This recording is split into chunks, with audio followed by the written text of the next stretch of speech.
Merci beaucoup hop, il faut accepter. Clac. Et bonjour à toutes et tous. Je voulais juste voilà, vous remercier, et notamment remercier Pierre-Yves aussi d'avoir été à l'initiative de ce webinaire qui va effectivement nous décaler, parce que là, on était précédemment vraiment au cœur de l'expérimentation avec l'avis dans les précédents webinaires, l'avis des chercheurs sur leur méthodologie de recherche et particulièrement la recherche participative. Ensuite, on a eu un webinaire sur le vécu des acteurs vis-à-vis de ces rapports à la recherche. Et désormais, donc, on se décale avec une entrée philosophie sociale qui a été proposée par un juriste. Souvent, on a la représentation un peu sèche du droit. Eh bien, avec Pierre-Yves, évidemment, on est sur une toute autre approche, mais c'est sans doute lié à son approche du droit social, voilà, qui est une approche évidemment interdisciplinaire.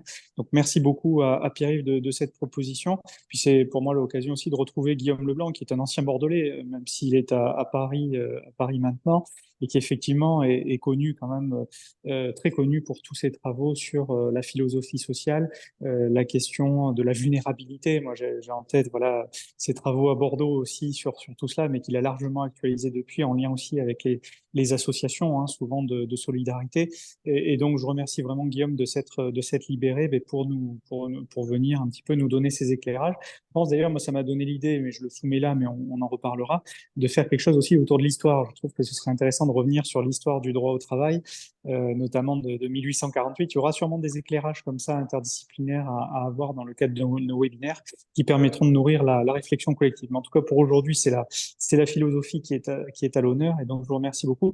Et moi, je vais suivre, alors, je vous cache pas, je suis au ministère de l'ESS, parce qu'on a un conseil supérieur ce matin d'évaluation de la loi ESS de 2014. Donc je vais suivre sur mon téléphone un peu discrètement, voilà. Mais en tout cas, je vous remercie beaucoup en tout cas, et je remercie vraiment Guillaume en tout cas de s'être prêté au jeu. Et j'ai hâte de t'écouter, Guillaume. Voilà, merci beaucoup et Merci merci à beaucoup. Pierre-Yves encore d'animer la séquence. Merci. Bien, merci, merci. Ça, c'est le côté homme orchestre de Timothée Duverger, voilà, et le don d'ubiquité qui est le sien. Bon, alors d'abord, un immense merci à Guillaume d'avoir accepté de nous partager un peu ses remarques et ses analyses. Je, je rembobine en quelques secondes. C'est vrai que, comme disait Timothée il y a un instant, je trouve que nous sommes tous, les uns et les autres, à des titres divers, soit comme acteurs de terrain, soit comme chercheurs, un peu impliqués dans Territoire zéro chômeur, mais dans d'autres choses aussi, et que je pense que, qu'on soit acteur ou chercheur, c'est bien aussi de disposer d'un regard et d'une réflexion sur, au fond, les méthodes qu'on met en œuvre, sur même les enjeux politiques de ce qu'on fait. Voilà.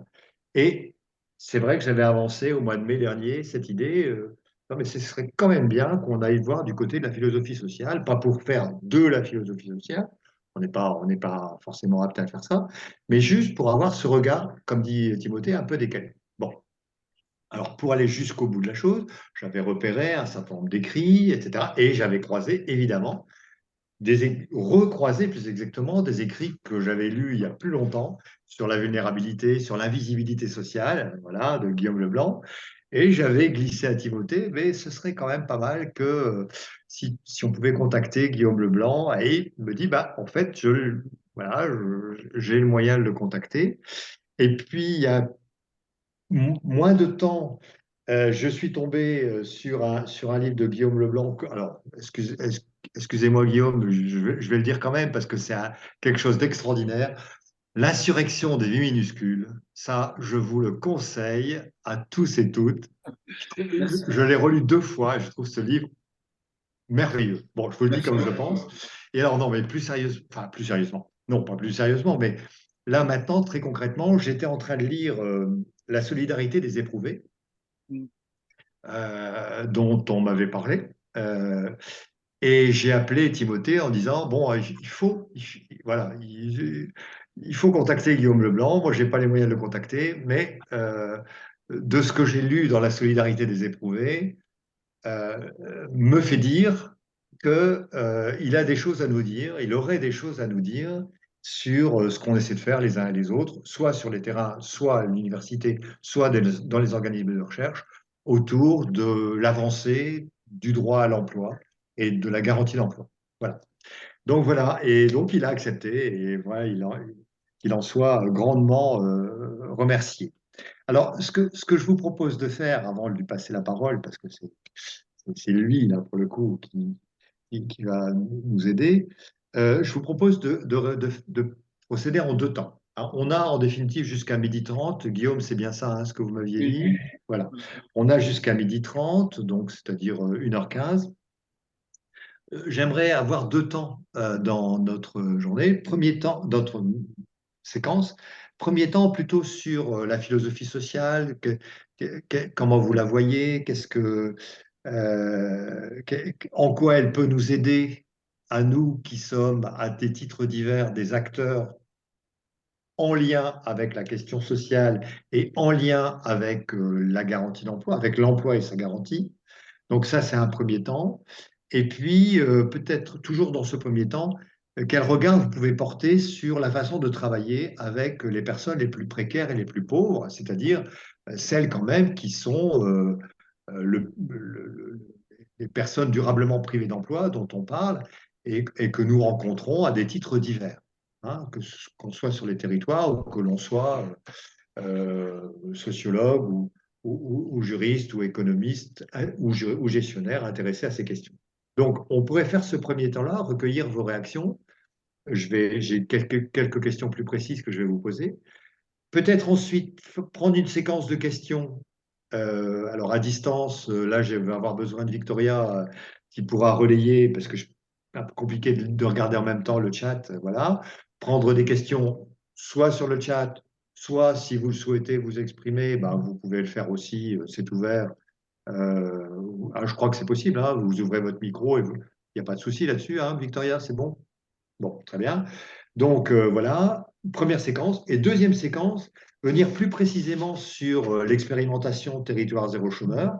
Et au fond, d'avoir votre regard, Guillaume, sur cette, cette démarche tout à fait particulière qui est cette expérimentation territoire zéro chômeur, sur les conditions, sur la co-construction. Hein, en vous lisant sur la solidarité des éprouvés, là, bon, comment faire en sorte que la parole des personnes soit entendue, elle soit respectée, elle soit source d'enrichissement, etc., etc.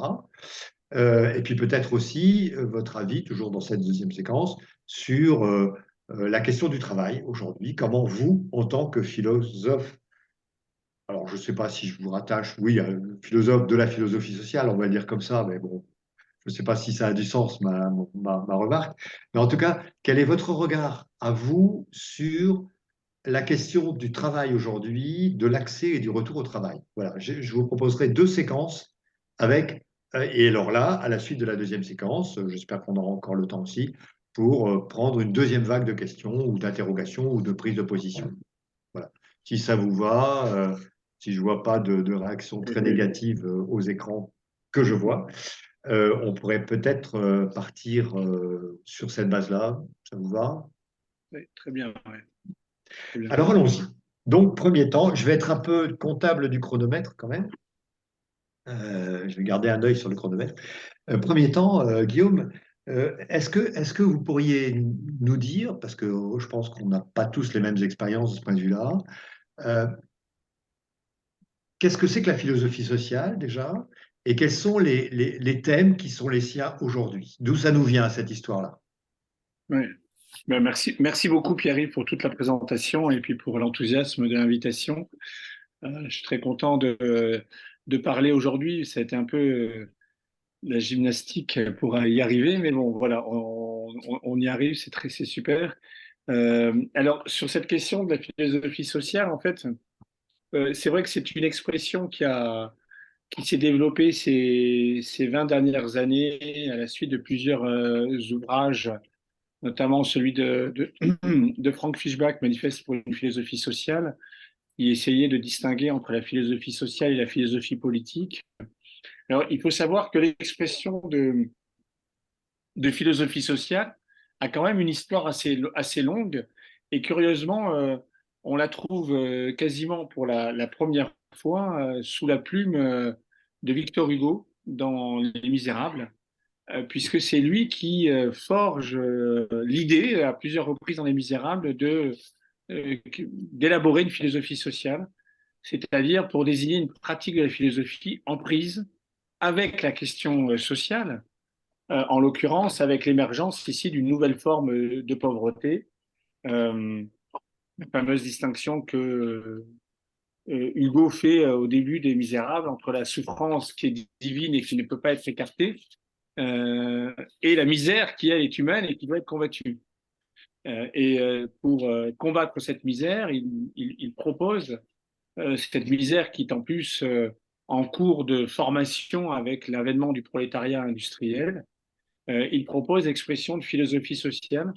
C'est intéressant parce que du point de vue de l'histoire des idées, l'expression de philosophie sociale va migrer très rapidement, à l'échelle de l'histoire, en Allemagne, où, disons, sous l'influence de l'école de Francfort, elle va être une véritable désignation philosophique, notamment employée par le théoricien Axel Honneth dans son travail sur la reconnaissance, dans la lutte pour la reconnaissance, Kampf um Anerkennung.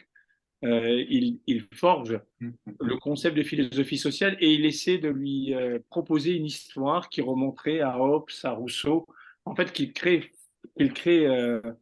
et c'est vrai que ce terme de philosophie sociale est intéressant parce que elle désigne cette expression, disons, une sorte d'orientation au carrefour philosophique, au carrefour de plusieurs disciplines, de la philosophie évidemment, mais aussi de la sociologie, de l'anthropologie, de l'économie.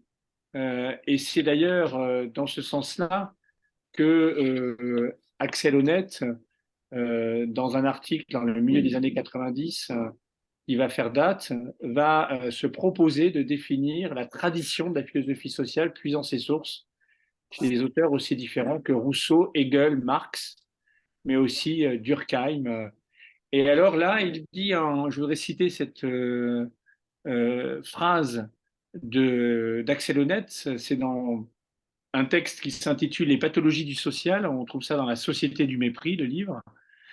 Il dit l'objet de la philosophie sociale, sa priorité est de définir et d'analyser les processus d'évolution de la société qui apparaissent, c'est ça le point important, comme des évolutions manquées ou, dit-il, comme des perturbations. En fait, si je résume cette définition que propose Axel Honneth, je vous mets le nom dans le chat. Si je résume cette définition d'Axel Honneth, l'idée c'est que la philosophie sociale est un diagnostic de notre présent. Il reprend d'ailleurs cette idée à Michel Foucault, selon laquelle philosopher, c'est produire le diagnostic de son présent. Qu'est-ce qui se passe aujourd'hui? Mais il lui donne une orientation sociale au sens où il s'intéresse aux formes sociales ratées, à ce qui ne se passe pas bien. Qu'est-ce qui ne se passe pas bien aujourd'hui, on pourrait dire. C'est ça l'objet de la philosophie sociale. Et c'est-à-dire que l'objet de la philosophie sociale, c'est justement d'établir un diagnostic de ce qu'il appelle les pathologies sociales. Et c'est pourquoi il en vient à élaborer une différence qui va être très importante entre la philosophie sociale d'un côté et la philosophie politique de l'autre côté. La philosophie politique étant proposant les normes, pour aller très vite, de la société réussie, voilà, bon. Alors que la philosophie sociale s'attarde sur le négatif, sur ce qui ne va pas dans une société et qui fait souffrir les individus. Dans ce qui ne va pas et qui fait souffrir les individus, il est évident que l'absence de travail est une cause de la souffrance sociale. Et c'est pourquoi la philosophie sociale va s'intéresser aussi à la question du travail de manière extrêmement importante, en essayant d'analyser d'une part les injustices dans la distribution du travail, entre ceux qui en ont, ceux qui n'en ont pas, ceux qui ont un travail stable, ceux qui ont un travail précaire, etc. Et puis, d'autre part, en s'employant à réfléchir sur précisément le point de vue des sujets méprisés à l'intérieur de la question de la sphère sociale et de manière plus précise de la sphère du travail. C'est ce concept de mépris social qui va être au cœur de la réflexion sur la philosophie sociale. Alors moi, je dirais que ben, Pierre-Yves, tu m'interromps si je suis trop long. Oui, non, non, Hein. non, vas-y, vas-y, vas-y. Oui, j'ai l'œil, t'inquiète. Ok. Je dirais que dans cette idée de la philosophie sociale, je m'y retrouve évidemment, mais en même temps, mes propres analyses qui partent d'autres auteurs que les auteurs, disons, traditionnels de cette philosophie sociale que sont Hegel et Marx, mes propres auteurs, Michel Foucault, même Georges Canguilhem, Michel de Certeau, etc., m'ont conduit à aborder la question de la philosophie sociale aussi sous l'angle non pas seulement des pathologies sociales interprétées comme des dénis de reconnaissance, mais aussi sous l'angle des résistances microscopiques, d'où l'insurrection des vies minuscules et mon Charlot, sous l'angle des résistances ordinaires que les vies anonymes opposent aux dispositifs sociaux, aux normes qui les font souffrir. Et c'est pourquoi le travail que j'ai mené sur ces questions a pris une ampleur, disons, ces dernières années intéressante parce que grâce à notamment à la structure, à l'institution, enfin, au collectif, l'institution, la structure ATD Carmonde, avec qui je collabore depuis de nombreuses années, nous avons euh, constitué, et là je voudrais en parler parce que ça vient juste de s'achever. C'est un travail qui a été mené depuis plus de 3 ans.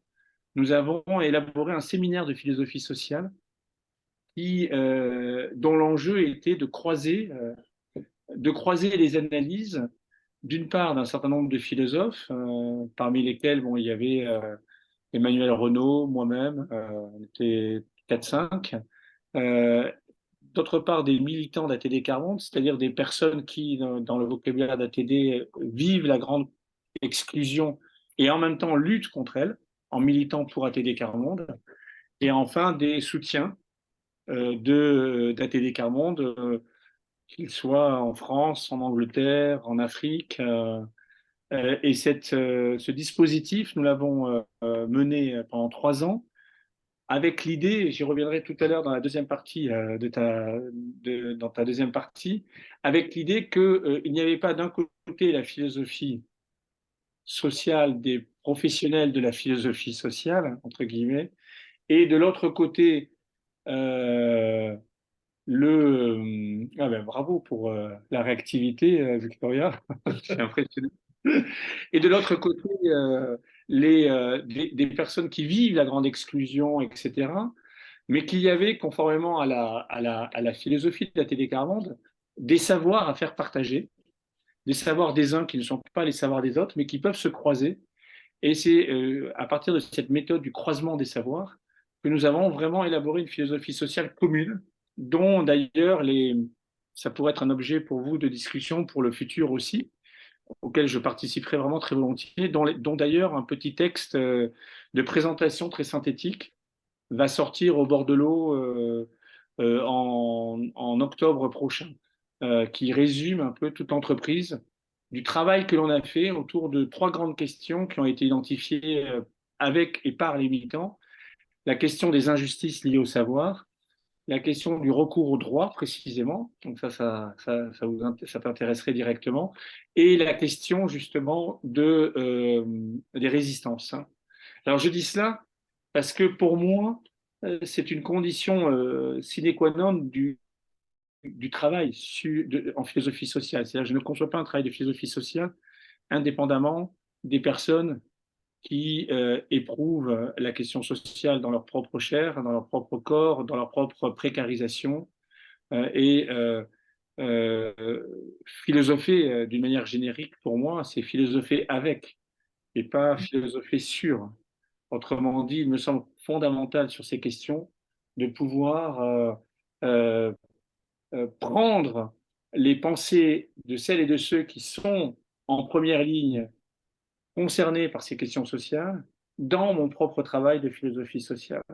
De ce point de vue, il y a un terme, enfin, je me permets juste de, c'est pas une histoire de cuistrerie, mais c'est parce que je trouve que c'est intéressant d'avoir l'étymologie du mot concept en philosophie, puisque la philosophie, c'est quoi? C'est une création de concepts. Depuis Nietzsche, la philosophie crée des concepts, c'est ce que Deleuze reprendra à Nietzsche.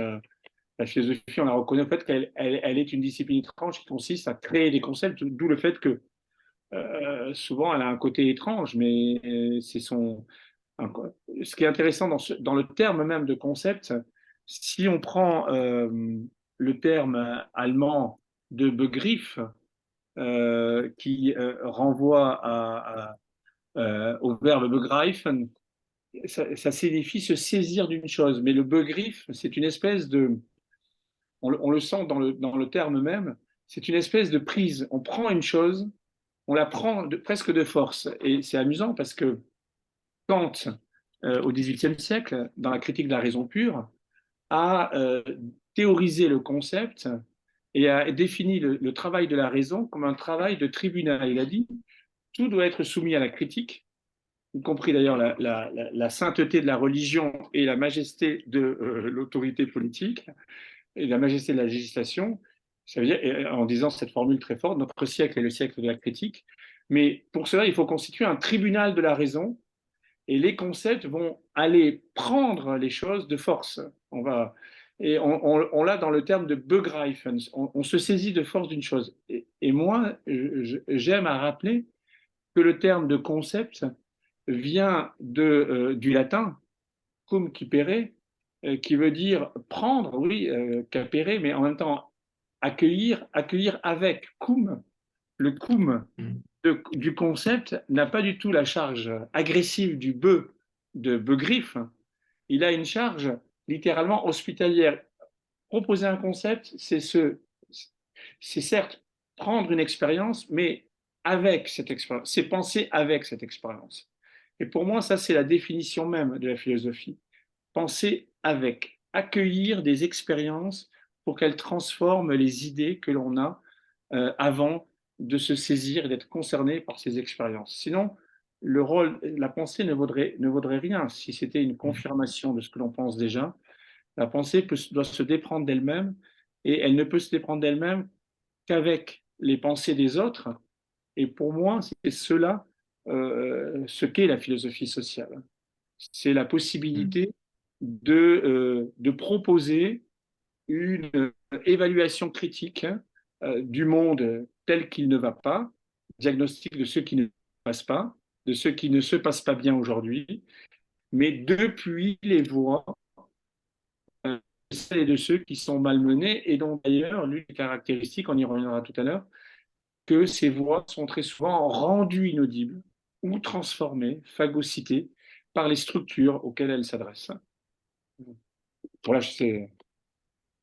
Bon, eh ben, voilà, nous voilà de plein pied. J'ai pas beaucoup de peine à imaginer que pour les personnes qui sont là, et notamment celles qui sont dans les territoires, euh, même en parlant de la philosophie sociale telle que tu viens de le faire, euh, j'ai pas de peine à imaginer qu'ils associent ce que tu viens de dire. Enfin, je parle sous leur contrôle, ils le diront tout à l'heure dans un instant, mais euh, ils- j'ai l'impression qu'ils doivent pouvoir associer ce que tu viens de dire à des personnes, à des rencontres, à des acteurs qu'ils voient dans les territoires. Euh, enfin, instinctivement, je me dis, euh, euh, voilà, instinctivement, je me dis qu'il doit y avoir un écho de ce que tu dis sur les différents acteurs. Mais peut-être qu'on y reviendra tout à l'heure. Alors, mais est-ce qu'on pourrait tirer un peu plus le fil sur cette idée euh, des enjeux de faire, enfin, d'abord d'écouter, ça va pas de soi, d'écouter ce que les personnes ont à dire, et puis de faire avec, parce que ça va pas de soi non plus. Enfin, je veux dire, tous ceux qui sont sur les territoires de mesure chaque minute de chaque jour, enfin, il me semble. Bon, enfin, Oui. peut-être je me trompe, hein, mais euh, petite expérience que j'ai me fait dire que oui, bah oui, on peut décréter beaucoup de choses, mais au bout du compte, le réel, il résiste. Voilà. Mm. Alors, est-ce que, bah, je ne sais pas, qu'est-ce que tu aurais à dire sur ça? Voilà, sur, sur à la fois cette nécessité absolue de faire avec et sur comment surmonter les difficultés de se faire avec. Oui, ben c'est vraiment un des points particulièrement importants et problématiques, hein, qui définissent aussi la nécessité de l'institution sociale dans ce travail, et en même temps les difficultés. Parce que tout dans la société, y compris les structures de soutien social, même elles, tout dans la société est lié à un impératif quasiment vertical, qui d'ailleurs est à rapporter à la structure verticale de l'institution, même si des sociologues, comme à Bordeaux, je parle pour Timothée, s'il arrive à nous écouter, vous connaissez bien comme François Dubé, je pense à son livre sur le déclin des institutions, où il montre que la transcendance de l'institution est désormais malmenée. Tu vas les filles, Timothée, tu vois. Malmenée au profit d'une renégociation permanente. Il n'empêche que le réel de l'institution, c'est non pas de faire avec, c'est de faire sur, c'est d'être en Mm. position de surplomb. C'est un jeu de gouvernementalité, l'institution. Je pense à l'analyse que Michel Foucault fait de la gouvernementalité lorsqu'il dit c'est quoi la gouvernementalité? C'est l'art de conduire la conduite des hommes. Euh, Autrement dit, gouverner au sens très large du terme, le gouvernement de la famille, gouvernement des pauvres, gouvernement de la cité.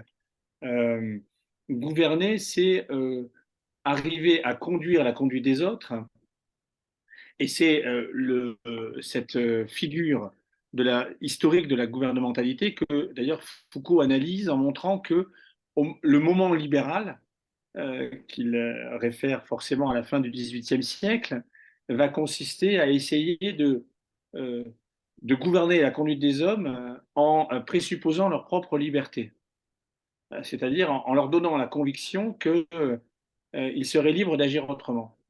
Il n'y a pas une conduite plus efficace que celle qui va vers le point A alors qu'elle pourrait aller vers le point B, et qui a l'impression d'aller par elle-même vers le point A, alors que l'art de conduire la conduite des hommes, justement, est de les faire tendre vers le point A en le suggérant, en l'incitant, plutôt que par la force, quoi. Alors pourquoi est-ce que je fais ce détour par la notion de gouvernementalité? C'est que justement, toute institution est une institution par définition de gouvernementalité. Toute institution, donc, vise à conduire la conduite des hommes, c'est-à-dire les orienter vers un point A plutôt que vers un point B. C'est-à-dire que toute institution est par nature presque surplombante. Et même si elle est renégociée en permanence, le caractère de surplomb de l'institution peut se vérifier régulièrement à des formes de violence de l'institution qui s'exercent sur les sujets qu'elle gouverne, y compris quand c'est pour le bien de ces sujets. Alors faire avec, dans cette perspective, c'est très difficile, parce que ça supposerait de désinstitutionnaliser l'institution, ou en tout cas d'imaginer une institution qui soit ouverte à sa propre critique, qui soit perméable à la critique que les sujets gouvernés font de l'institution qui est gouvernante. Euh, Bref, à ce qu'on pourrait appeler, moi ce que j'avais appelé euh, dans l'invisibilité sociale, une institution qui a une vocation clinique. Euh, et peut-on imaginer des institutions à vocation clinique? Alors pourquoi est-ce que j'utilise le terme de clinique? Pour deux raisons. La première, c'est que ça fait référence à l'étymologie, là aussi. J'espère ne pas trop vous embêter avec mes étymologies. mais ça fait référence à l'étymologie grecque de clinein, c'est-à-dire, qu'est-ce que c'est que la clinique en médecine? C'est le fait pour le médecin de se pencher vers le lit du malade pour pouvoir être à sa hauteur. Alors, on peut toujours voir dans le fait de se pencher un geste de surplomb, là encore, et donc de condescendance du médecin qui se penche vers le malade. Mais l'idée de la clinique, c'est justement d'abandonner la théorie, d'abandonner le savoir, la généralité de la théorie, d'abandonner la généralité du savoir, pour vraiment s'intéresser à la singularité de la personne qu'il faut ausculter. Ça, c'est la première dimension qui est intéressante dans la clinique, c'est l'idée que donc parler d'une institution clinique, ce serait parler d'une institution qui est suffisamment hospitalière, accueillante, donc qui prend avec, pour pouvoir s'intéresser à la singularité d'une personne dans sa propre histoire, dans sa propre trajectoire. Mais il y a un deuxième sens du mot clinique qui renvoie à la psychanalyse, à la clinique analytique, qui consiste à laisser parler la personne sans orienter son propos par les attendus politiques, symboliques, sociaux de l'institution. Et là, je voudrais, pour moi, c'est le point le plus important, parce que effectivement, la question, c'est de savoir dans quelle mesure ça renvoie à la question que tu posais tout à l'heure sur quel regard portez-vous sur les plus précaires. Mais la question est de savoir dans quelle mesure, justement, nous sommes capables de créer ou de confirmer des structures auditives suffisamment accueillantes pour non seulement entendre celles et ceux qu'en règle générale on n'entend pas, mais pour en plus ne pas réorienter nos entendus sur les attendus de l'institution. Parce que si nous orientons les entendus sur nos attendus, cela ne peut créer qu'un malentendu. Et c'est le problème de l'institution, c'est qu'elle produit du malentendu au lieu d'essayer d'être une structure d'écoute. Ça, c'est pour moi un point absolument fondamental. J'avais écrit un texte que je pourrais d'ailleurs vous faire passer pour la revue Études qui s'appelait, en référence au texte de Rosan Vallon, Le Parlement des Invisibles, et qui s'appelait Le Parlement des Inaudibles, dans lequel je milite vraiment pour créer des parlements d'inaudibles, entre guillemets, c'est-à-dire pour que des structures sur le plan politique, mais aussi sur d'autres plans, se mettent en place qui ne soient ordonnées qu'à la seule nécessité d'écouter celles et ceux que l'on n'entend pas. Parce qu'effectivement, et ça c'est une analyse que j'ai pu mener aussi en discussion avec des psychologues du travail, notamment avec quelqu'un qui est très intéressant sur les questions du travail, qui s'appelle Yves Clos, qui a écrit La fonction psychologique voilà, du travail,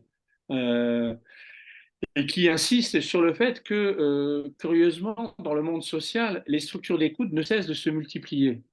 Et lui, il fait le diagnostic dans le monde du travail en montrant que les structures d'écoute à l'intérieur des lieux de travail se développent de manière exponentielle. Et il prend notamment l'exemple de Pôle emploi qui, en tant que structure, sa propre cellule d'écoute pour toutes les personnes qui travaillant à Pôle emploi se sentent en souffrance dans le monde du travail. Mais il a un diagnostic très sévère et ce diagnostic, pour avoir parlé ici ou là, il est vraiment partagé. Il a un diagnostic très sévère sur le fait que ces cellules d'écoute sont en réalité des structures dont l'objectif est de remettre le sujet malmené par le travail au travail. C'est-à-dire que ce sont des structures dont le but n'est pas de faire une analyse systémique, systématique des conditions de la souffrance d'un sujet, mais plutôt de faire une analyse symptomale des symptômes par lesquels un sujet est malmené et des moyens, du coup, pour le remettre dans le monde du travail. Et j'en veux pour preuve, ça m'avait frappé à l'époque, euh, un, un cas d'un chauffeur de bus à Lyon qui faisait son parcours habituel tous les matins et pour qui son travail était devenu une souffrance intolérable parce que systématiquement, tous les matins, il y avait 2 jeunes qui montaient dans son bus et qui, de manière ostensible, le menaçaient, enfin le regardaient en lui faisant le signe de le décapiter avec un couteau tous les matins ainsi. Et cette personne, au bout d'un moment, a fini par ne plus pouvoir aller travailler parce qu'elle était rongée par cette représentation. Et elle a bénéficié d'une écoute qui a consisté, dont l'objectif a été de très rapidement de redéfinir les conditions par lesquelles cette personne, ce chauffeur, pourrait résister à ce geste violent qui était exercé sur lui. Au lieu, et pour moi c'est un cas d'école, au lieu d'analyser la violence intrinsèque à la situation, on a demandé à cet individu malmené par son travail de s'adapter à la souffrance induite par son travail. Et là, on est vraiment dans une structure d'écoute qui non seulement mal entend, mais qui justement, à propos de ses propres, qui a ses propres orientations telles que son seul souci, c'est de filtrer le récit de vie de ce chauffeur pour ne retenir que les éléments pertinents à sa reprise de travail. Ce sont, si vous voulez, ce que justement la sociologue Dominique Mémy, dans un travail différent qui portait sur le gouvernement contemporain de la naissance et de la mort, sur l'avortement et sur la fin de vie, appelle des autobiographies d'institutions. Et elle fait une distinction à partir de justement de ce fameux livre de Philippe Lejeune sur Rousseau, le pacte autobiographique, qui est consacré aux confessions de Rousseau. Elle fait une distinction entre l'autobiographie littéraire et l'autobiographie d'institution, en disant que l'autobiographie littéraire, quand un écrivain va raconter sa vie, en général, établit un pacte avec le lecteur. Montaigne dit au début des essais, je file ma référence à Bordeaux, Montaigne au début des essais explique qu'il va se peindre sans artifice et qu'il va se décrire tel qu'il lui apparaît. Rousseau, idem. Bref, on a un pacte de sincérité, de véridicité qui est envoyé à l'auteur, au lecteur, qui garantit d'une certaine manière que l'autobiographie qui va être lue est une autobiographie sincère. Or, dit Dominique Mémy, il y a quantité d'institutions, et là moi je généralise le propos de Dominique Mémy dans mon propre travail, il y a quantité d'institutions qui demandent littéralement des récits aux personnes pour qu'elles puissent justement bénéficier de ces institutions. Le chômeur doit faire le récit de sa vie pour montrer qu'il est encore justement motivé, mobilisé par la recherche du travail pour bénéficier de telle et telle de telle et telle structure. Le migrant doit en permanence réécrire le récit de sa vie, mais ces récits sont très souvent des récits adressés à l'institution, des autobiographies d'institution, et donc des récits qui sont tramés selon les attendus supposés de l'institution par celui qui, justement, produit ce récit.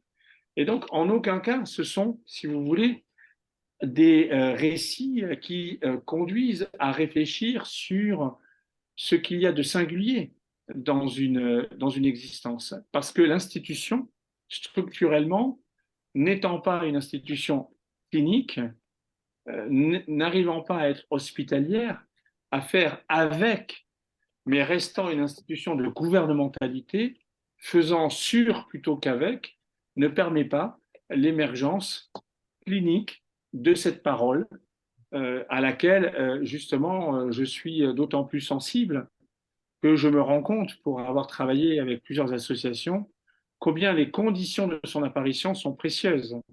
Peut-être juste un exemple très rapidement sur ce point-là. Quand j'ai commencé à travailler avec ATD Quart Monde sur la question sociale, il y a 4 ans, on nous a demandé de faire un travail par paire, donc d'un côté les philosophes, de l'autre les militants, ceux qui vivent la grande exclusion, de l'autre les soutiens, sur le terme même de social. Et très rapidement, lorsque la confiance s'est établie, c'est-à-dire que la parole a pu circuler librement et de manière informelle,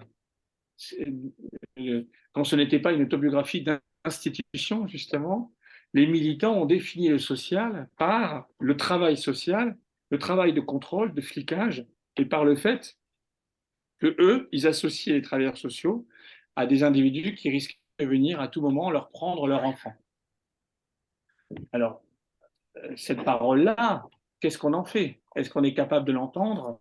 Est-ce qu'on est capable d'entendre la violence d'une institution supposée faire du soin, alors qu'en réalité, elle est vécue comme un dispositif de contrôle supplémentaire? Voilà ce type de travail, me semble-t-il, qui devrait être rendu possible, peut-être sur l'échelle des territoires, et notamment sur l'expérimentation territoire zéro chômeur, où je suis convaincu que, enfin j'y reviendrai tout à l'heure, mais où je suis convaincu que de la nécessité de proposer de tels dispositifs d'institutions cliniques. Mhm. Mais avant justement de venir sur le territoire, mon premier réflexe là, sur ce que tu viens de dire, c'est même si ça présente beaucoup de difficultés, le fait que rentrer dans la démarche territoire zéro chômeur se fait sur une base, bon, ce qu'on appelle les personnes volontaires, sur une base, bon, certes volontaire, mais aussi sur une base territoriale, mais aussi sur le seul critère d'une période longue sans emploi ou au chômage. C'est-à-dire qu'il n'y a pas de demande à l'entrée. Comme il n'y a pas de principe de sélection, il n'y a pas non plus de demande de mise en récit. C'est-à-dire que, euh, et je trouve que ça, c'est assez peu travaillé chez nous, mais je trouve que ça mériterait, enfin, c'est en t'écoutant, hein, que je me dis, tiens, euh, le, le refus d'une base de sélection au départ est une sorte de vaccination contre ce que tu décris de l'obligation pour les gens de faire en permanence le récit de leur vie. Euh, J'avais jamais, enfin, personnellement, je n'avais jamais pensé à ça. Alors peut-être, pas mon rôle ici de monopoliser la parole. Je voudrais peut-être sur cette première séquence recueillir les questions, les avis ou les remarques des uns et des autres. Et je pense en particulier, il y avait deux temps aussi dans ton propos. À un moment donné, tu as évoqué la question de la résistance, en fait, hein, des personnes. Est-ce que parmi vous, il y a parmi les participants, là, je sais pas, il y a des images qui vous viennent à l'esprit, des situations où vous avez pu éprouver, là pour le coup, la capacité de résistance des personnes qui intègrent ou qui demandent à intégrer une EBE. Je serais assez curieux de vous entendre en, en réaction par rapport à ce qu'évoquait Guillaume Leblanc. Puis après aussi, le dernier point aussi, sur la mise en récit, quoi. Qu'est-ce qu'on peut en faire dans une démarche telle que Territoire zéro chômeur? Alors voilà, allez-y, hein. C'est un peu compliqué à distance, hein, bien sûr, mais bon, je crois on commence à avoir un peu l'habitude, on peut un peu se lâcher. Par écrit ou par oral, hein, c'est pas grave.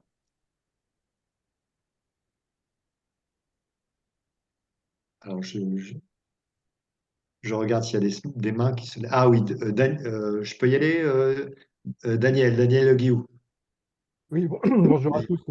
Oui, sur la mise en récit, moi, je suis à Actipol-Thiers, hein, donc une EBE du territoire de Thiers. On a fait un travail, enfin, des sociologues ont fait un travail sur des parcours avant l'entrée en EBE et des parcours post-EBE, post-embauche, précisément pour répondre pour une part à ce que tu évoquais sur la mise en récit et enfin, faire en sorte que cette parole-là soit exprimée. Donc c'est le LESCOR, laboratoire de sociologie de l'Université de Clermont-Ferrand, qui a fait ce travail. D'accord. Et je pense, je ne suis pas sûr, mais enfin, peut-être, je crois qu'il est sur l'observatoire. L'étude est sur l'observatoire de TZ, à ma Ah, connaissance. Victoria dit non. Non, ah bah, voilà, bah, je l'enverrai alors. Très bien. Alors, d'autres réactions ou évocations? Ça peut être des éléments très concrets, hein, très vécus, hein. On est là aussi pour ça, hein. Non? Merci, Ah, Patrice. Victoria, oui. Je me permets. parce que effectivement, cette question m'interroge beaucoup. Je me dis, voilà, on est dans un projet expérimental qui se développe de façon complètement différente selon les territoires, les expériences, les personnes, etc. Et qui a vocation à se repenser pour savoir comment il évolue demain. Donc, l'étape expérimentale, elle s'arrête en 2026, donc c'est demain. Et quelle suite donnons-nous donc à ces projets? Et dans ces sens-là, on parle beaucoup dans les réflexions actuelles d'une question d'institutionnalisation.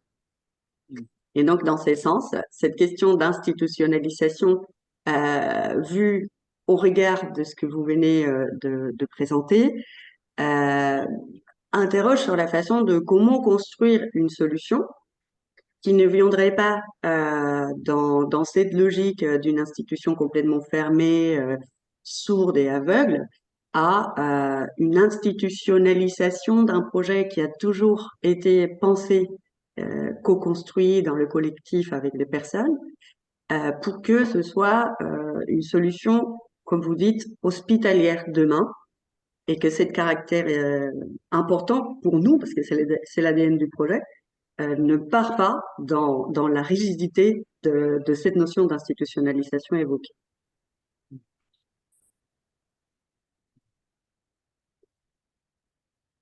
Oui. Je ne sais pas si je réponds ou si... Oui, oui, si, vas-y. Non, mais c'est Il y a juste... il y a une autre question qui viendra après. Oui, non, mais je suis complètement d'accord. C'est vraiment, à mon avis, c'est un enjeu très important. Et effectivement, quand on voit ce qu'est devenu, oui, vous faites référence à l'institution Pôle emploi dans le chat, effectivement, quand on voit comment... C'est-à-dire, le problème d'une institution, c'est qu'à un moment donné, elle finit par devenir de l'institut et elle perd la dimension de l'instituant. Or, l'institution est intéressante quand elle se ressource en permanence grâce à l'instituant.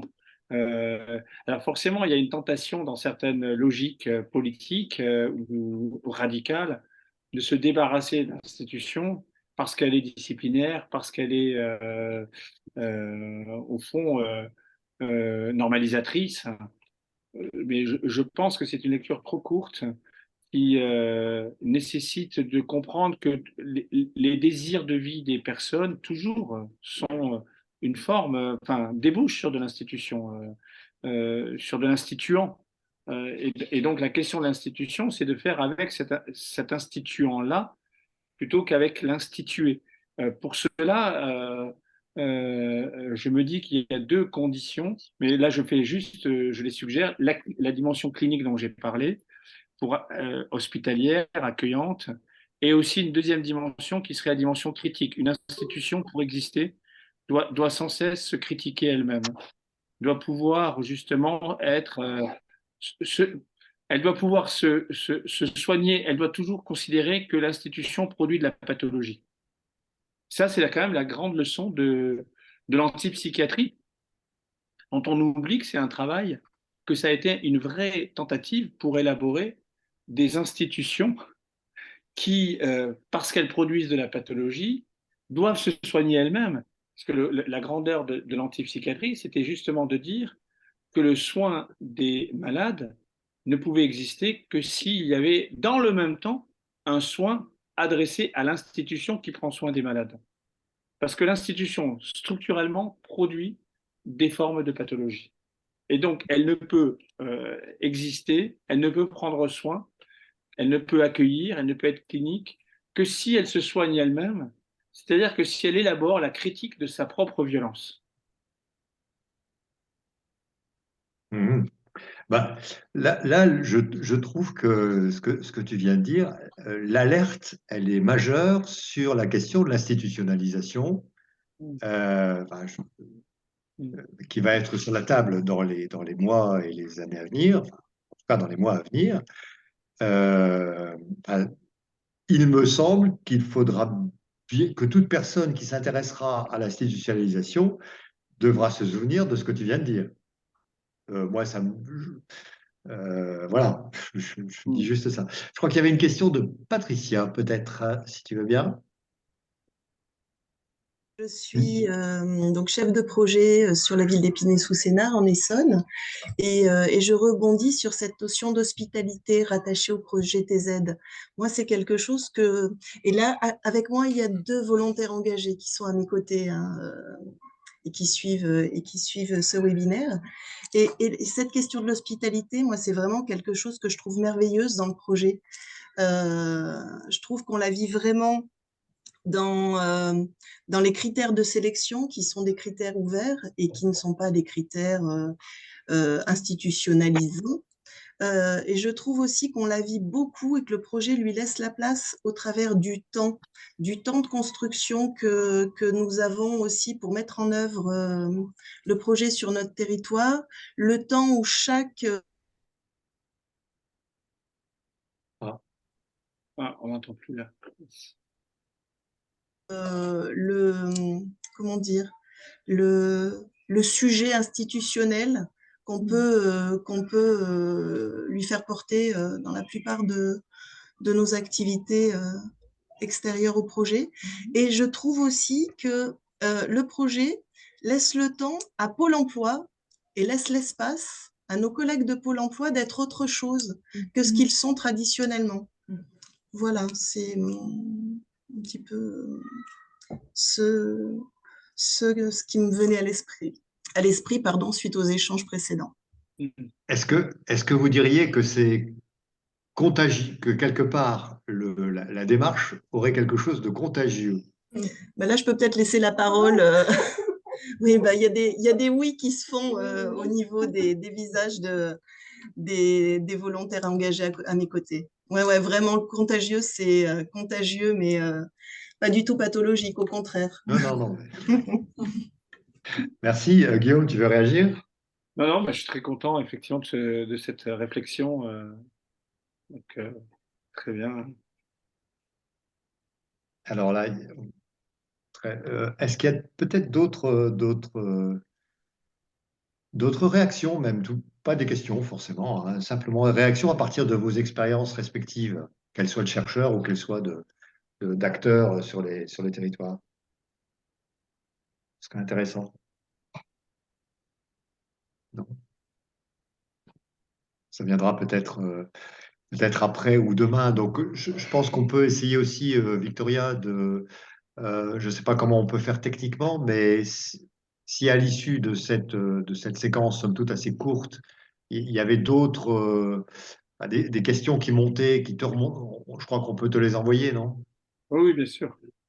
Effectivement, il n'y a pas de problème. Vous pouvez les communiquer, je récupère et puis on vous fera arriver l'ensemble. Ouais, voilà, ce serait bien. Bon, s'il n'y en a plus pour l'instant. Alors, peut-être, on l'a déjà un peu abordé, c'était Pardon, Pierre-Yves, j'ai t'interrompu. Il y a Soline Bonnier qui a une question. Ah, Et excuse-moi, Patricia, si tu veux bien baisser la main pour Ah qu'on oui, voit. d'accord.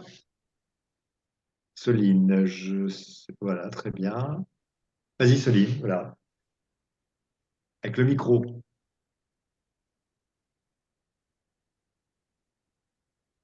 Ah, Non, on n'entend pas.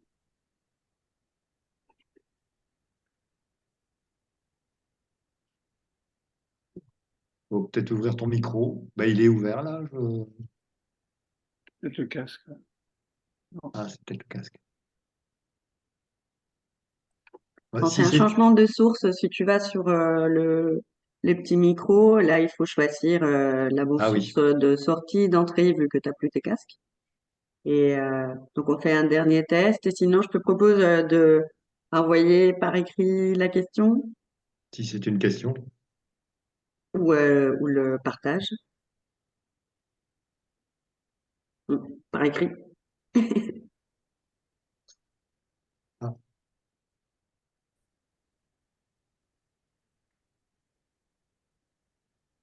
Soline, tu peux l'écrire, ta question? Le micro est coupé maintenant. Bon. Les affres de Zoom. Alors, il y a quelqu'un qui arrive, je ne sais pas qui elle est. Natcha, Voilà. je vois. Oui, bonjour. Je suis pas impliquée dans un territoire zéro chômeur de longue durée. J'essaye au niveau du département où j'habite, voilà, de faire émerger ce genre d'action pour venir justement du milieu de l'insertion, de l'emploi, etc., à travers mission locale, école de la deuxième chance, etc. J'ai l'impression que par rapport à ce que vous disiez tout à l'heure sur les récits de vie, c'est vrai que je me rends compte en entendant ce que vous dites, qu'on se sert, même avec la meilleure volonté du monde, souvent des récits de vie pour faire avancer les publics, mais ça finit souvent par prendre une personne et puis essayer de la mettre comme sur un jeu, un échiquier, dans une case, parce que ça nous semble, encore une fois avec la meilleure volonté du monde, être dans son récit de vie ce qui va lui correspondre le mieux.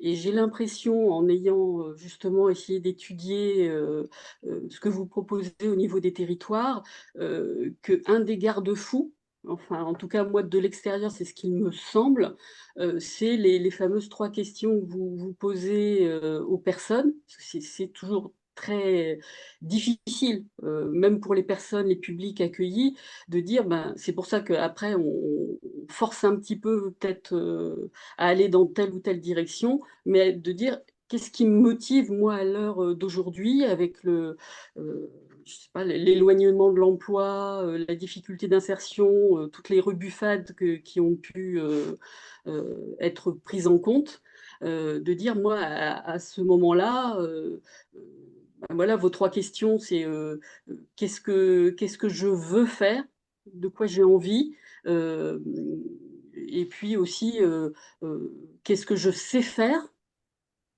Et la 3e question, c'est est-ce que je souhaite me former si besoin. J'ai l'impression que pour moi, ce sont des garde-fous, en tout cas, je les ai pris comme ça, mais peut-être que l'expérience dirait que ben, non, ça n'empêche pas certains écueils, je ne sais pas.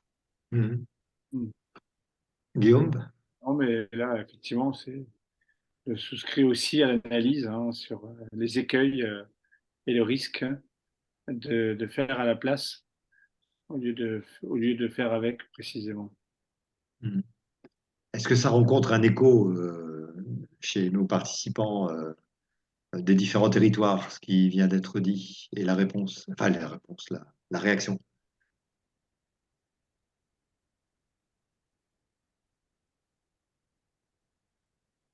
Non. Peut-être, Pierre-Yves, Antonin, Oui, je suis pas acteur de territoire, mais bon, acteur quand même un petit peu de ce projet, oui. malgré tout. Non, mais ce que ça m'évoque sur la question du faire avec, mais j'ouvre plutôt une perspective, c'est par rapport au paysage institutionnel qui va être profondément quand même modifié avec France Travail dans les mois à venir, et le fait que s'il est affiché une volonté de faire avec les personnes, plus avec les personnes, qu'on est malgré tout en train d'instruire un espèce de millefeuille avec des différents comités France Travail, qui soient par bassin d'emploi, départementaux, toujours dans une logique quand même très institutionnelle. Oui. Qu'on rappelle à chaque fois que le préfet et soit le président de département, de région ou autre auraient la main et que à l'échelle de ce qui m'intéressera peut-être plus, mais qui est encore supra par rapport à ce que nous faisons, c'est-à-dire le comité local qu'ils appellent bassin de vie, je crois, de mémoire, ou bassin d'emploi, peu importe, eh bien, qu'on ne retrouve pas cet aspect, cette philosophie-là du fameux faire avec, qui pourtant est paradoxalement très fortement affiché, tant dans le rapport de Thibault Guilly sur France Travail, que dans, par exemple, le dossier de presse qui accompagne aujourd'hui le projet de loi. Donc, c'est pas tellement, pas une analyse que je fais, mais nous, on voit bien quand même que dans les discussions avec les pouvoirs publics, l'affichage est là, mais les modalités pour le permettre ne nous sont pas apparentes. Et donc, on va rentrer quand même dans une situation assez délicate, qui, si je puis me permettre, n'est pas la première fois, en tout cas avec ce gouvernement, entre cet affichage du faire avec et la réalité de ce qui sera permis, de ce fameux pouvoir d'agir, où à l'échelle de l'expérimentation, l'État a consenti au fait que, il y avait un droit exorbitant de ce comité local pour agir et en mettant l'État au même pied d'égalité au sein des comités locaux que la personne privée durablement d'emploi qui y participe.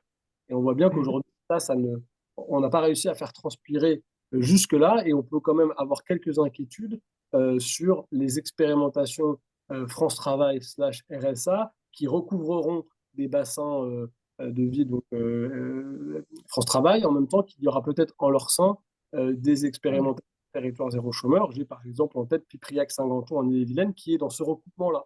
Que va-t-il se passer dans le pouvoir que le comité local a vis-à-vis demain d'un comité de bassin de vie France Travail? Et ça nourrit pour les 3 prochaines années, puisque la réforme se fait itinérée, quelques inquiétudes avec cette réforme du paysage institutionnel. Voilà, c'était plutôt une réflexion. Oui, mais c'est pour ça que j'ai vu que Gilles avait demandé la parole. C'est pour ça que l'alerte, il y a quelques minutes, là, de Guillaume sur institution, institut et instituant, il faut absolument qu'on tienne bon là-dessus, hein. Ça, c'est un vrai défi, là. Il y a un travail de terrain à avoir, il y a un travail de réflexion aussi à avoir. C'est-à-dire que la mise en mots de ces questions-là, comme ça d'emblée, hein, moi, elle me paraît absolument fondamentale. Gilles. Bonjour, même merci pour toutes ces réflexions qui me passionnent. Moi, je le vois sous l'angle de l'évaluation, cette histoire d'évaluer sur ou évaluer avec, ça me paraît extrêmement important. On est beaucoup à la fois dans l'optique du ministère du Travail et du comité scientifique sur évaluer sur. Quand on regarde ce qui est demandé avec le mot notamment impact, évaluer les impacts. Et on n'est pas tellement dans évaluer avec. Et pour faire le lien avec ce qui a été dit sur l'étymologie, le mot valeur, enfin dans évaluer, il y a le mot valeur, et le mot valeur, au départ, c'est la valeur d'un homme. Valeur d'un homme à la fois du point de vue militaire et du point de vue moral. Et donc évaluer, c'est aussi partir des valeurs des personnes elles-mêmes et de mesurer si le projet a atteint, la réalisation de ces valeurs qui est déposée par les personnes. Voilà. Je ne sais pas si je suis très clair là-dessus, mais ça me pose aussi la question de la forme de l'évaluation, mais aussi dans l'histoire du chemin. On essaye d'aller vers un point qui est déterminé par une institution, et on voit bien vers quoi essaye d'aller le ministère du Travail en termes de points d'arrivée. C'est aussi de discuter sur les autres points d'arrivée possibles avec les personnes concernées. Voilà. C'est juste des réflexions, c'est dans le désordre. Hein, mais, mais on est là pour ça. Guillaume. Oui, peut-être que je peux rebondir sur les 2 dernières interventions qui m'intéressent énormément, parce qu'effectivement, évaluer, ça vient de valeur, et ça vient aussi de la valeur, c'est apporter justement, disons, une certaine, c'est se prendre soi-même comme objet d'une certaine santé, parce que ça vient du latin valere, qui veut dire se sentir en bonne santé. Donc normalement, l'évaluation est un gage de santé. Mais, alors le paradoxe, c'est que quand on se sent en bonne santé, on n'a pas besoin d'attacher de la valeur à la santé, puisque c'est comme dirait le chirurgien Le Riche, c'est la vie dans le silence des organes. C'est quand il y a un bruit dans le corps qui arrive que l'on va commencer à soupçonner que sa santé est peut-être un peu diminuée, qu'on va commencer à redouter la maladie et qu'on va éventuellement consulter un médecin. Ce que je veux dire par là, c'est que le fait d'évaluer devrait être considéré comme le signe d'une bonne santé d'une institution, mais à la condition, comme vous venez de le dire très justement, que la valeur, l'évaluation, ne soit pas simplement une évaluation des évaluateurs exogènes à leur propre matière à évaluer, mais devienne une évaluation endogène produite par celles et ceux qui, trop souvent, ont l'impression d'être évalués sans pouvoir évaluer à leur tour. Bref, moi, je milite pour un conflit des évaluations, entre les évaluations exogènes et les évaluations endogènes. Entre ceux qui, parce que la caractéristique de l'évaluateur, en règle générale, c'est à ça qu'on le reconnaît, c'est qu'il se soustrait à l'évaluation dont qu'il propose lui-même. Oui. L'évaluateur refuse d'être évalué. Or, précisément, il est grand temps et je pense qu'avec Territoire Zéro Chômeur, c'est quelque chose de très important. Il est vraiment urgent et nécessaire que des évaluations internes aux pratiques, à ceux qui participent à Territoire Zéro Chômeur, c'est-à-dire non seulement les chômeurs, mais aussi ceux qui les accompagnent, puissent remonter véritablement et donner lieu à d'autres formes d'évaluation, sans doute beaucoup plus qualitatives que celles qui vont être produites de l'extérieur dès lors qu'on pense à impact, à cible, etc., tout ce que vous avez mentionné tout à l'heure. Et ça me permet de faire le lien avec la question précédente sur l'institution et le risque effectivement très judicieux qui a été pointé avec notamment le comité France Travail, finalement de réaboutir à un nouveau millefeuille d'organisation et d'institutions, à un labyrinthe. Et je crois que là, il y a un enjeu presque démocratique pour tout ce qui s'est mis en place autour de Territoire Zéro Chômeur, c'est précisément de préserver la force instituante de ce collectif que constitue maintenant Territoire Zéro Chômeur. On dit le risque, ça serait que Territoire Zéro Chômeur soit désinstitutionnalisé en tant que tel au nom d'un nouveau dispositif plus englobant et en vienne à perdre sa caractéristique propre. Et ça, c'est un vrai risque, je trouve. Deuxième alerte. On est là. Alors, il ne vous a pas échappé qu'on avait basculé, mais j'ai laissé faire presque naturellement vers le deuxième temps, et c'est très bien comme ça. Voilà, c'est au moins que tout ça est très, très naturel. Avant de donner la parole à Daniel, je voulais relayer la remarque de Henri Jacot sur laquelle j'aimerais bien avoir ton avis, Guillaume. Alors, tu l'as dans le chat, tu le vois? Oui, je le vois. Oui, Ouais. bah voilà. Donc, il serait sans doute utile de distinguer le faire ensemble, aspect partenariat, l'évaluation, on reste sur l'évaluation, et le faire avec, aspect participatif. Ça te fait. Tu suis là-dessus ou pas? Ben, oui, mais en même temps, quelle distinction précise introduisez-vous entre l'aspect partenariat et l'aspect participatif? Bah, Henri, tu peux. Comment peut-on faire du faire ensemble Voilà. sans du faire avec? Tu peux prendre la parole, Henri. Après, je te donne la parole à Daniel, hein. Et si tu mets ton micro, c'est mieux. C'est bon, Voilà. c'est mieux comme ça, oui, effectivement. Oui, non, le vocabulaire participatif et partenarial est peut-être discutable, mais je l'introduis parce que souvent on mélange l'évaluation participative et on la ramène à une évaluation partenariale. Hein. Ce qui m'a amené à cette réflexion, c'est un peu l'intervention d'Antonio d'ailleurs, parce que je veux dire, il y a autour, non mais Antonio, ça a suscité cette réaction parce que effectivement, j'ai pas dit que tu avais confondu, mais ça l'a suscité. C'est-à-dire qu'il y a à la fois autour de la table, au sein du club, un ensemble de parties prenantes, chacune se référant dans son propre espace.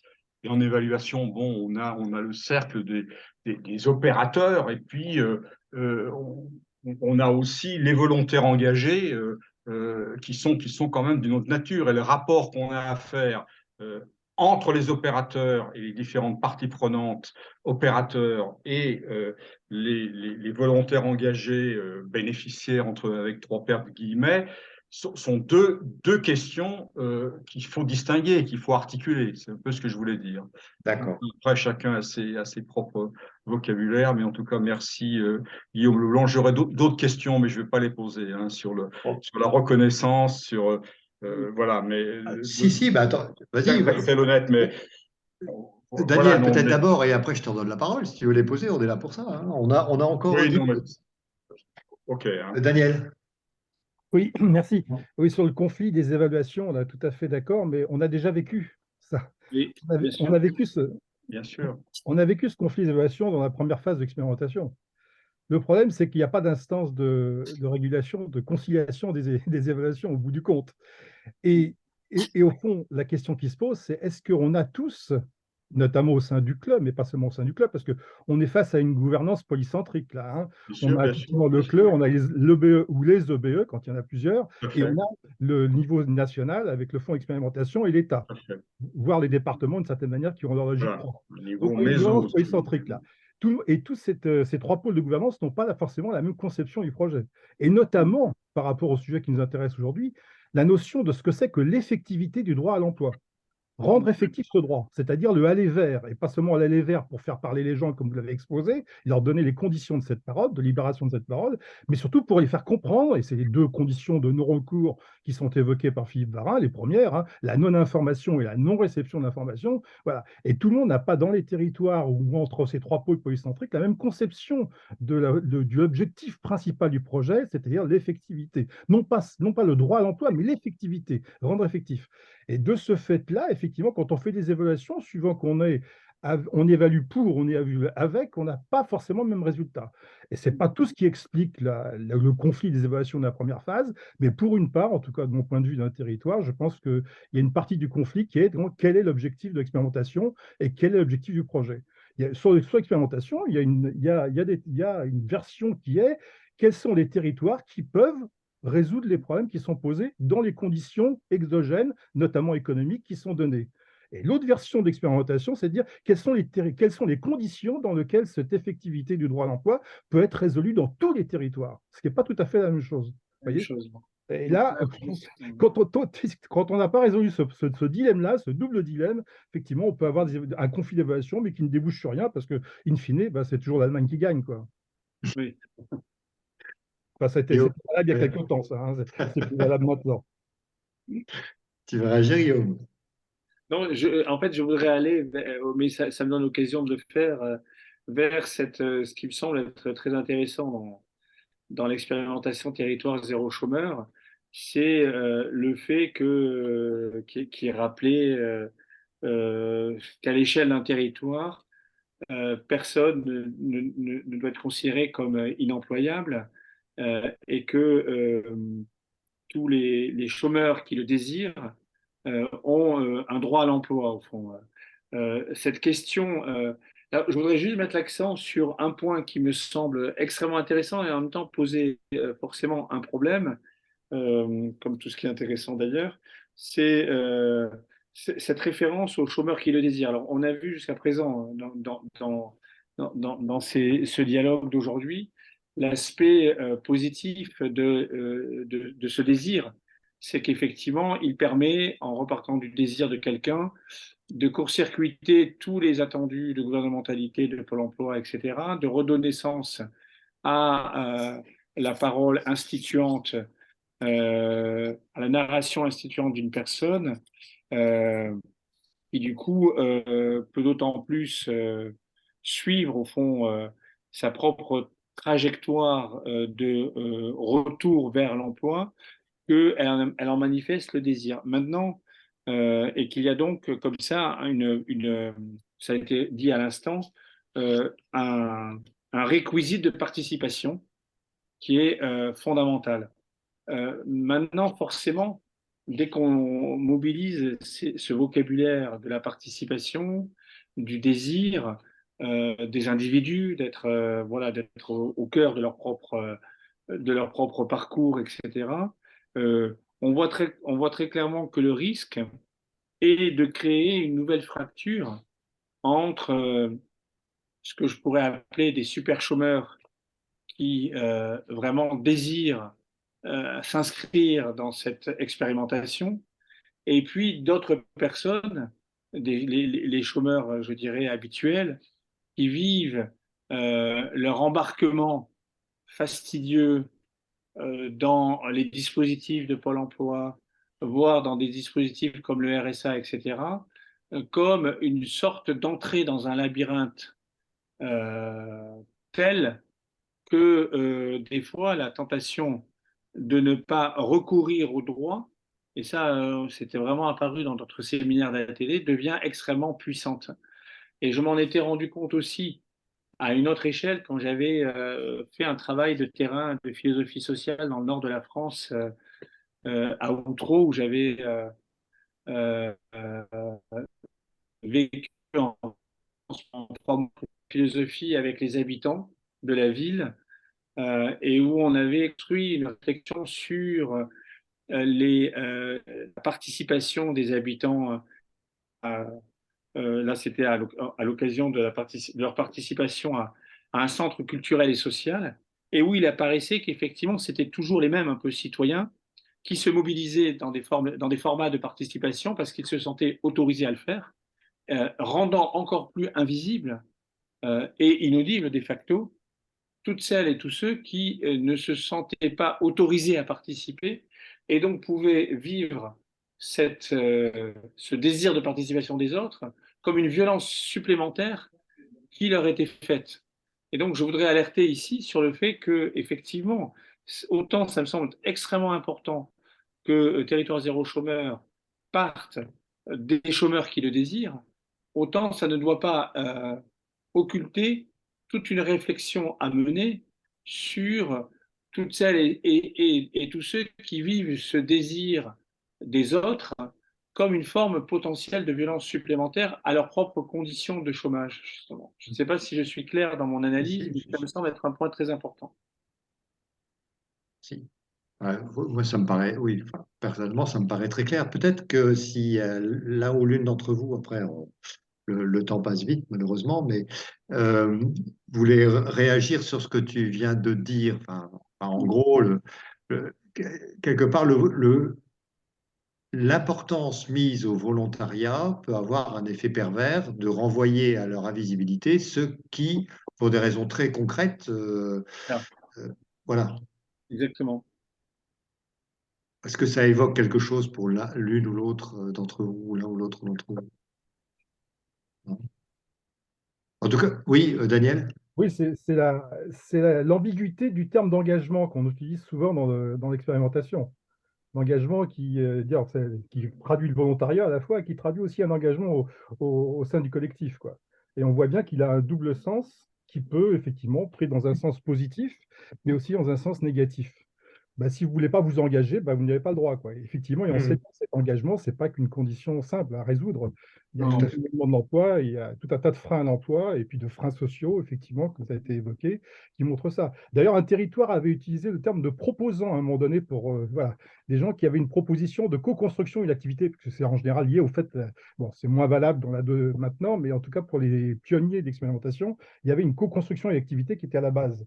Et on voit bien qu'effectivement, bah, tout le monde n'est pas proposant. Et donc, ça pouvait exclure, en fait. Ouais, donc, il y a effectivement cette sémantique autour de l'engagement et du volontariat qui est compliquée. Oui, oui. À réfléchir. Christine? Oui, je voulais juste partager un témoignage enfin, de ce qu'on vit. Donc, je suis chef du projet de Cergy. Nous, on a mis en place des ateliers avec des personnes privées durablement d'emploi, mais des ateliers qui les étonnent beaucoup au début. On fait du théâtre forum, on fait des ateliers où on réfléchit sur différentes thématiques qui sont vues avec ces personnes-là.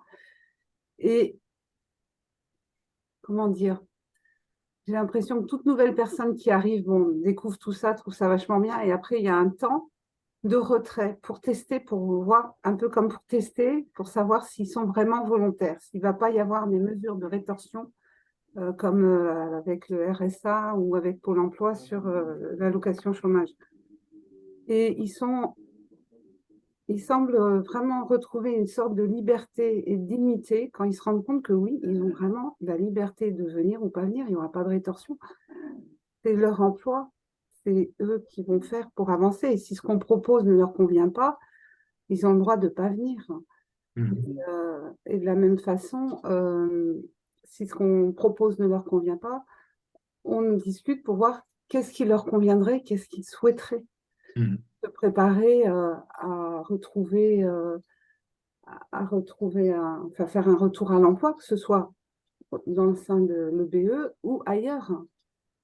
Et là, il y a je suis arrivée en retard, hein. Je suis désolée, j'ai raté tout le début, mais j'avais un atelier ce matin et il y a une des personnes prévues d'emploi qui a demandé à me parler après, qui a réussi un concours, pour être éducatrice spécialisée et elle voulait me dire que elle avait confirmé son inscription. Et comme si elle allait se faire gronder, mais je l'ai félicitée. Je lui ai dit, c'est vachement bien. Et continue. Et nous, tout ce qu'on veut, c'est que tu trouves ta voie et ton chemin et ce qui te plaît, quoi. Bon. Ce que vous dites, Christine, ça me paraît à moi aussi tout à fait fondamental. C'est-à-dire que il faut pas, en tout cas, c'est une précaution à tous ceux et celles, à l'égard de nous-mêmes, hein, qui survaloriseraient le côté bon, on est volontaire, on y va. Voilà. Je pense que c'est beaucoup plus complexe que ça, hein. Et bon, les deux échos, enfin, je mets en parallèle ce que disait Guillaume il y a un instant et ce que vous venez de dire. Voilà, les deux se complètent bien, quoi. Enfin, je trouve que là, pour le coup, on a bien les deux phases de la complexité de l'entrée dans la démarche. De la poursuite aussi, ça, on n'en a pas parlé. Mais... Alors, il y avait Nadège qui voulait prendre la parole. Oui, bonjour. Moi, je suis au port à l'île de la Réunion et tout ce que vous me dites, ça me parle beaucoup. Et c'est vrai qu'il y a mis un moment l'institution Pôle emploi et notamment le risque de coupure entre finalement les chômeurs engagés. D'habitude, on parle des entrepreneurs engagés. Là, on va parler des chômeurs engagés et des chômeurs, comment vous avez dit, qui vivent l'embarquement fastidieux. Et c'est vrai que alors il y a cette culture, cette habitude de on va nous mettre en emploi de la part des personnes privées durablement d'emploi. Et il y a cette culture, cette habitude, et là je pense qu'il y a un vrai travail donc de la part de l'institution et de la part de nous qui sommes un peu militants par rapport aux travailleurs sociaux et aux personnes qui travaillent dans l'emploi, et notamment Pôle emploi, etc. Où vraiment, enfin, moi, j'arrête pas de les reprendre et d'insister sur les termes quand je les entends dire on va les mettre là-dessus, on va les. Voilà. Et ça, enfin, c'est vraiment une manière à la fois de considérer la personne et de considérer le chemin vers lequel, enfin, pour moi, on est dans une posture d'accompagnement et pas de ce que vous disiez tout à l'heure, d'agir sur, on accompagne pour amener la personne vers cette autonomie, vers cette volonté. Mais voilà, c'est vrai qu'il y a des moments où je me dis, bah, tiens, petit à petit, à force de répéter, à force d'avoir un discours aussi très humain, je vois des partenaires qui commencent à avancer, à évoluer. Mais quand vous parliez de la question de l'institution tout à l'heure et de la place de l'institution là-dessus, je me dis qu'il faut qu'il y ait vraiment des prises de position institutionnelles pour vraiment faire avancer ces grosses machines. Merci. D'autres réactions? Peut-être, en attendant qu'elles viennent, de toute façon, là, je crois que Guillaume a une contrainte à 12h30, donc on a déjà un peu débordé, je m'en excuse auprès de lui. J'avais peut-être une petite question sur ton avis, Guillaume, sur la question de l'expérimentation. C'est-à-dire que on va boucler la boucle avec la question de la philosophie sociale qui était notre point de départ. Qu'est-ce que... Bon, je vais le dire comme... Mais c'est pas très juste ce que je vais dire. Mais qu'est-ce que la philosophie sociale a à voir avec l'idée d'expérimenter? Voilà. Ou peut-être qu'elle n'a pas d'idée là-dessus, hein, mais est-ce qu'il y a des pistes à aller creuser? Alors, je vais répondre un peu, peut-être de façon un peu à la hache, parce que c'est l'heure. Non, et puis bon, j'ai envie de répondre de plusieurs façons, peut-être.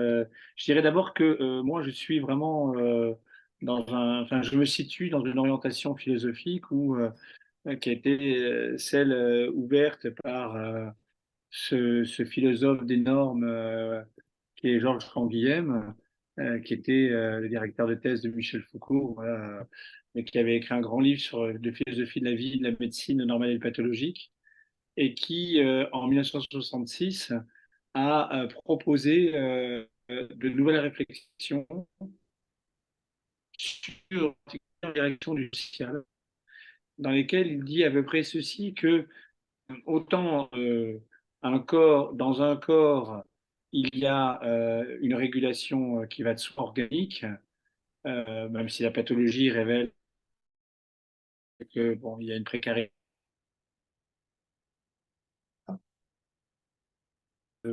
qui serait d'emblée posée comme normale.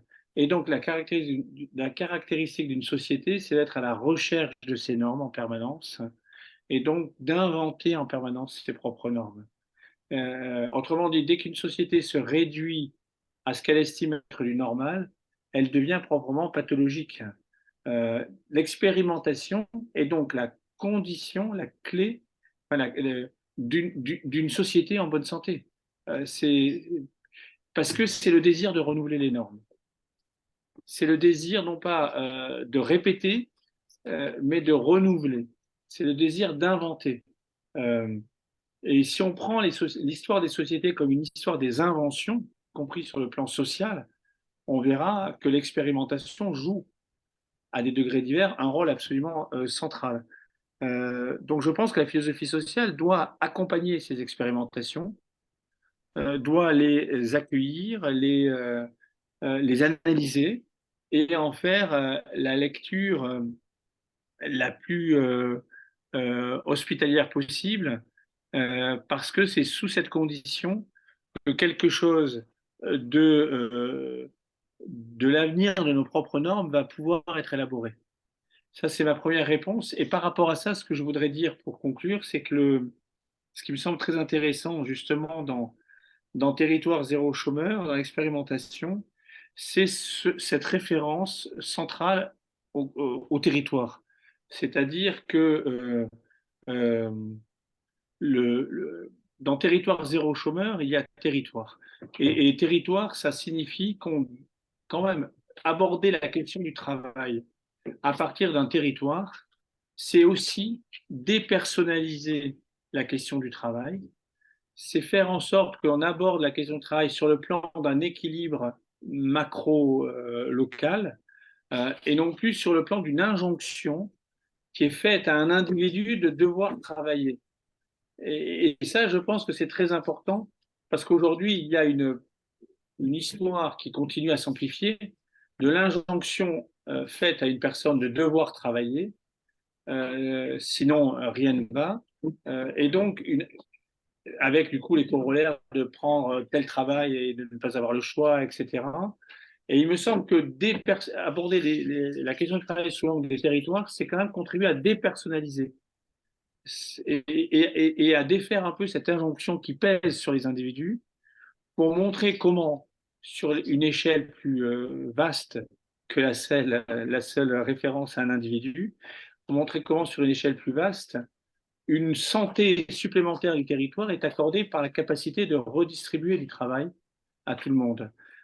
Ça me semble être un point vraiment important qui conduirait, mais c'était le sens de ta question, mais à suivre, de ta question de départ comme conclusion, mais à suivre, qui conduirait à avoir une réflexion forte sur qu'est-ce que le travail aujourd'hui, sur le sens même qu'on donne à ce terme, à un moment où quand même beaucoup de travaux sont désertés de plus en plus, à un moment où nous sommes dans ce que Michel de Certeau appellerait justement une société de l'exode, où des individus de plus en plus importants fuient des formes de travail qu'elles assimilent à du travail insensé, non utile, du travail aliénant, etc. Il y a tout un ensemble de réflexions à faire. Et pour conclure d'un mot, il me semble que de ce point de vue, une réflexion sur le sens du travail par rapport à la profusion